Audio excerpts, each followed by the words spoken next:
이 세상을 묵묵히 열심히 살아가는 당신을 꼭 한번 만나고 싶었습니다. 당신의 삶의 이야기를 들려주세요. 희망과 위로와 공감이 함께하는 우리 이웃들의 사람 냄새 나는 이야기. 지금 시작합니다. 네, 시청자 여러분 안녕하세요. 이슈앤피플 오늘도 저희 스튜디오에 너무나 반가운 게스트분이 멀리 한국에서 오셨습니다. 바로 인사부터 나눠보겠습니다. 안녕하세요. 안녕하세요. 네, 우리 더상상미디어 시청자 여러분들께 인사 부탁드릴게요. 네, 여러분 안녕하세요. 미주 기아대책 유원식 회장입니다. 지난 9년 동안 한국 기아대책 회장 업무를 마치고 이제 지난 6월부터 미주 기아대책 회장으로 새롭게 소명을 명받은 유원식입니다. 네, 반갑습니다.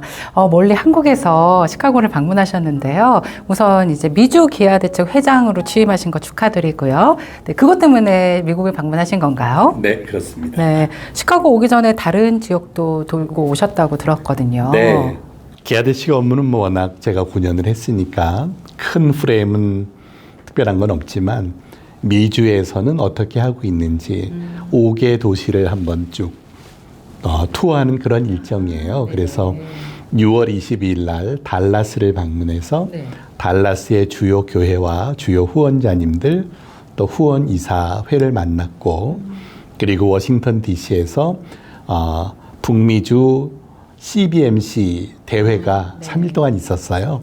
그래서 CBMC 대회에 함께 참여를 하고 약 280명 정도의 북미주에서 사업하시는 사업가들과 함께 시간을 은혜롭게 보냈고 그리고 이제 뉴욕을 방문을 해서 뉴욕의 주요 교회들 또 주요 기아대책과 함께하는 후원자님들 교회들 이런 분들하고 시간을 보내고 그저께 이제 시카고에 왔습니다.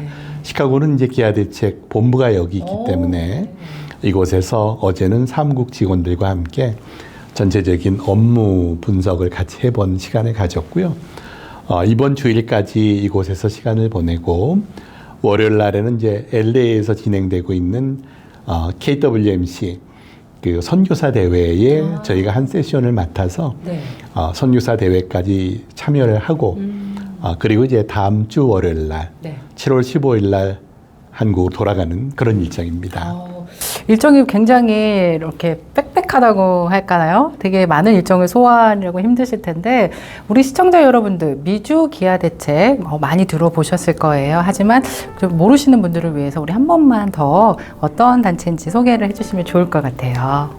네, 기아대책은 이제 미주에서 영문으로는 Food for the Hungry라고 표현이 되고요. FH라는 그 약자를 쓰고 있고 이름이 갖고 있는 것과 같이 생계 빈곤 문제를 가장 신중하게 다루는 그런 글로벌 구호 개발 단체예요.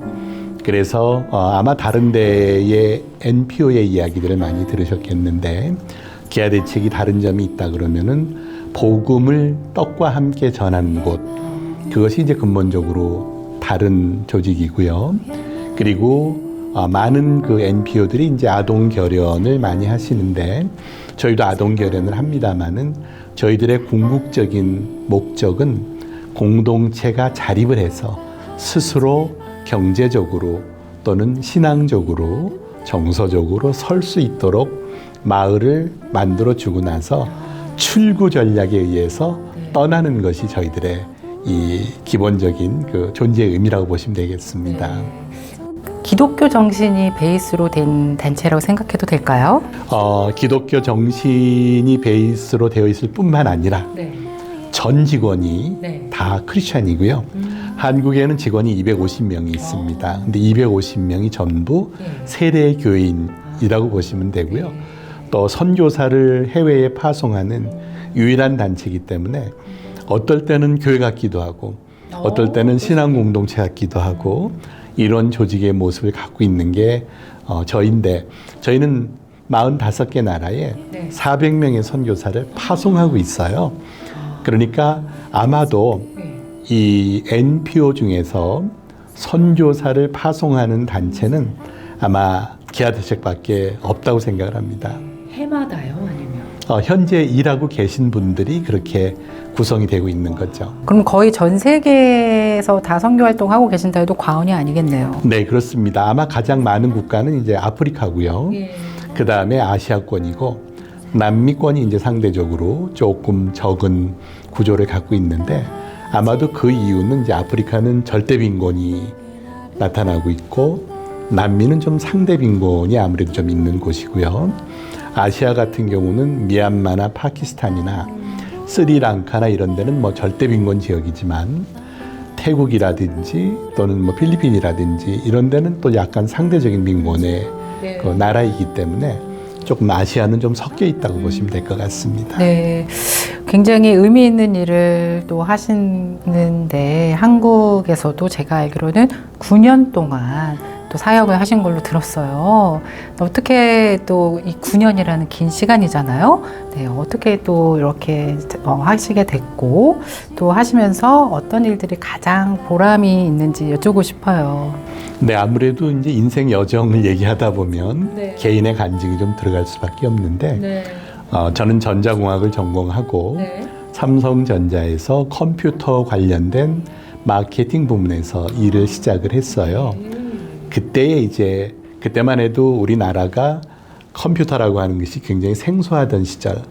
그래서 미국으로부터 뭔가를 좀 배워야 되겠다라는 개념에서 삼성이 미국의 실리콘밸리에 있는 휴렛 패카드, 지금은 HP라고 얘기를 하죠.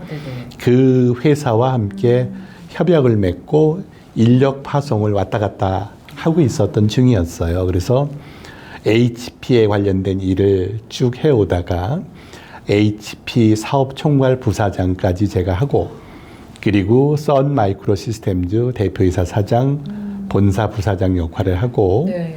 또 오라클 코리아의 대표이사 사장을 하면서 IT 업계에서 33년 동안 일을 했고요.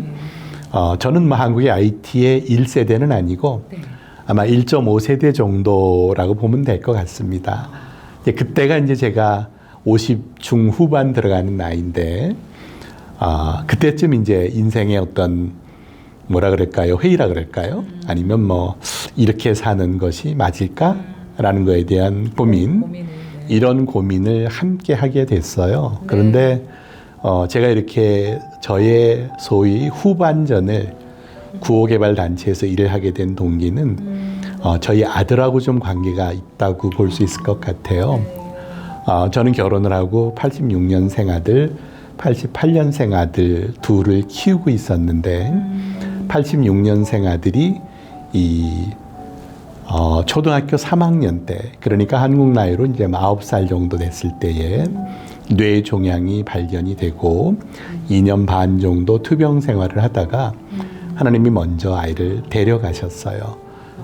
그 과정에서 굉장히 많은 또 하나님과의 씨름하는 시간들, 기도하는 시간들, 살아간다는 게 뭘까에 대한 고민, 또 이런 것들도 같이 고민을 하다가 결정적인 것은 이제 아이가 세상을 떠나고 아이가 쓰던 물품을 가지러 이제 학교에 갔는데 담임 선생님이 아이의 사물함을 주시면서 이런 말씀을 하시는 거예요.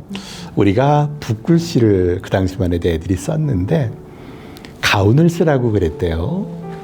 근데 가훈이라 그러면은 저는 제가 우리 집안의 기독교 1세대이기 때문에 성경에 근거한 가훈을 만들었거든요. 항상 기뻐하라, 쉬지 말고 기도하라, 범사에 감사하라. 아이한테 그 얘기를 많이 늘 했었어요. 그러니까 저는 그래서 스케치북에 당연히 그게 써 있을 거다라고 생각을 했는데 스케치북을 딱 받아보고선 충격을 받은 게 그 스케치북에 써 있는 것은 그 글이 아니고 오늘 내가 나와 함께 낙원에 있으리라. 그게 스케치북에 쓰여져 있는 거예요. 그때가 얘가 초등학교 5학년 때였어요. 2년 반 동안 가족 예배를 드리고 말씀을 전하고 했지만 그 말은 아이한테 하기에는 굉장히 좀 어려운 말이잖아요. 그래서 저는 그런 말을 했던 기억이 안 나요. 근데 아마도 유년주일학교에서 그런 얘기를 듣지 않았을까? 그리고 이 아이는 은연중에 아마 하나님께서 나를 데려가실 거다라는 어떤 그런 생각이 있지 않았을까? 그래서 스케치북 가득 저걸 쓰지 않았나? 그리고 수술의 기간을 거치고 이랬기 때문에 이 반이 마비가 되는 소위 이 불구 상태가 되어 있었어요. 그러다 보니까 예를 들면 눈을 감으면 오른쪽 눈은 안 감기고 왼쪽 눈은 감기고, 또 말을 하면 한쪽은 입술이 올라가고 한쪽은 안 올라가고, 그러니까 장애아가 된 거죠. 근데 아마 그런 생각도 들어요. 그런 글을 쓰면서 친구들이 옆에서 좀 놀리기도 하지 않았을까? 5학년짜리니까. 니네 집은 뭐 가훈이 뭐 이러니? 뭐 아마 이러지 않았을까? 근데 어떻든 꿋꿋이 그거를 썼어요. 그래서 그거를 이제 제가 집에 그중에 제일 잘 쓴 거를 하나 프린트를 해서 뜯어서 액자를 만들어 가지고 저희 집에 걸어 놓고 있어요. 지금도. 그걸 보면서 부활 신앙이라고 하는 것이 정말 중요한 우리 삶의 가치구나. 이 다음에 내가 이 아이를 만났을 때에 아빠 잘 살고 왔지라고 이야기하기 위해서는 어떻게 살아야 될까라는 게 늘 마음의 부담이었는데, 그게 이제 제가 이렇게 저의 후반전에 이 구호 개발 영역에서 나눔을 실천하면서 살게 했던 그런 동기부여가 아닌가 하는 생각이 들고요. 지금도 그런 마음이 늘 있어요. 이제 언젠가 우리 바울 선생님께서 얘기하셨듯이 디모데후서에 있는 말씀처럼 선한 싸움을 싸우고 달려갈 길을 마치고 믿음을 지켰으니 주님께서 나에게 상급을 주시리라 하는 그 이야기, 선한 싸움을 다 싸우고 달려갈 길을 마치고 믿음을 지켰다. 이런 고백도 저도 이 다음에 해보고 싶고, 그리고 나중에 주님 앞에 가면은 우리 아들이 저에게 아빠 짱 이렇게 해주면 좋을 것 같고, 예수님이 제 어깨 툭툭 치면서 애썼어, 수고했어, 이 한마디 해주시면 참 잘 사는 게 아닐까. 그래서 제가 이렇게 조금 죽음에 대한 이야기를 하고 있지만 저는 오늘 죽음에 대한 얘기가 아니라 사실 삶에 대한 얘기를 하는 거고요. 또 부활이라고 하는 것이 우리의 삶 속에 반드시 있기 때문에 우리가 남은 인생 여정을, 우리 인생의 겨울이 오기 전에 이 남은 여정을 의미 있게 사는 것이 좋겠다. 그런 관점에서 기아대책에 오게 됐고요. 기아대책에 오는 것도 쉽지는 않았어요. 경쟁률이 17대 1이었거든요. 17대 1. 네, 근데 어떻든 제가 돼가지고 그래서 9년의 시간을 잘 보냈고, 또 이렇게 미주에서 또 우리 미주 한인사회와 함께 기아대책의 이런 좋은 이 가치를 함께 나눌 수 있는, 그래서 함께 주님의 마음을 시원케 해드리는 일을 할 수 있다 그러면 그게 남은 여생의 행복이 아닐까 하는 마음으로 이 일을 꾸준히 하고 있습니다.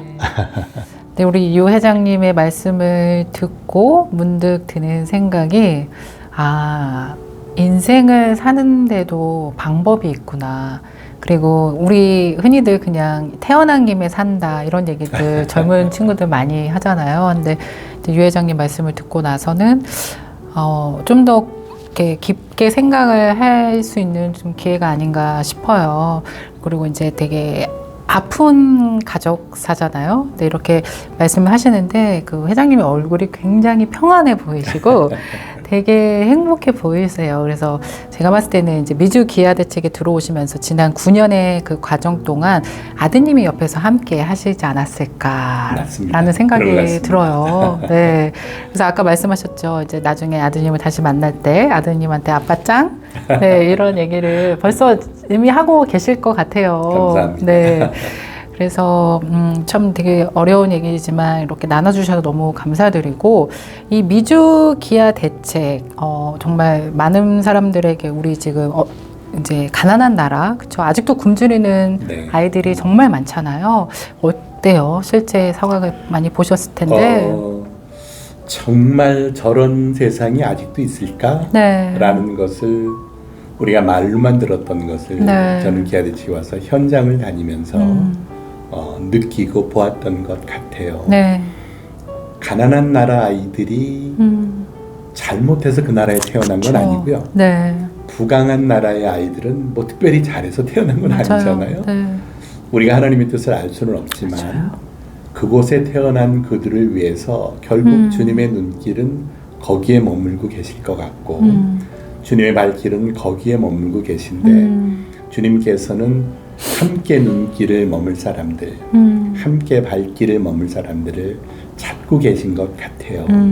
그게 시간을 내서 함께해도 좋고 물질을 내서 함께해도 좋고 어떤 형태로든 주님은 그들에게 우리의 눈길 가는 것을 원하고 있다라는 생각이 들어요. 네.